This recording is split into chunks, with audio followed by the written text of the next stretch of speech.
So I'm just doing some thinking about this whole pick on the pit bull family situation. Been thinking about it since last night and a few days, I guess.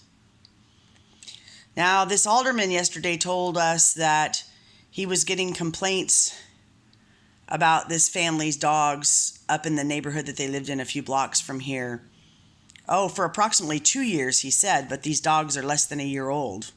So that didn't make sense to me. They've had other dogs, though.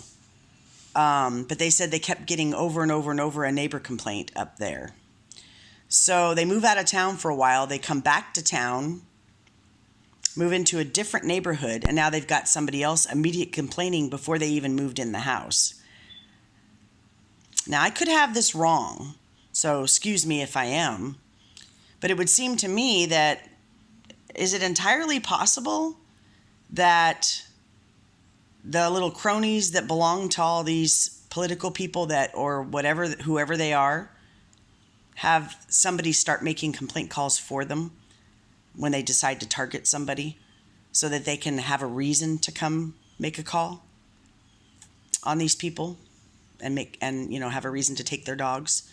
So no matter what neighborhood that they move to, they have somebody complain about them, and this particular time they were complaining before they even moved in. I don't know, it seems kind of suspicious to me. Conspiracy theorist, maybe, but no, maybe just awake and smart, that I can see a pattern.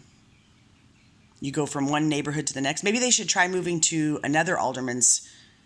They said the last alderman, what he explained to me yesterday was that the alderman in their district wouldn't do anything about it, probably because that alderman knew they were being picked on, would be my guess. It's a guess.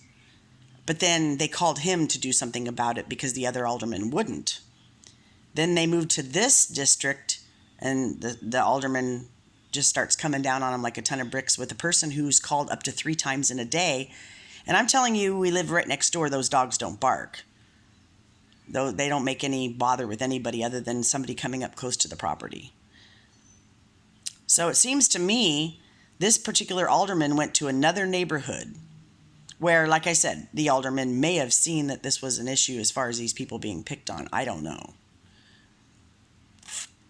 But they didn't even move in before the phone calls started. And then we were told that up to 3 phone calls a day were being made about them. That sounds a little excessive to me. So they can justify coming and picking on them because they say they have a neighbor complaint. But what if they asked that neighbor to call and make that complaint? Just so they could pick on these people. Like, we've seen all kinds of stupid stuff go on with us. And we can vouch that kind of stuff goes on.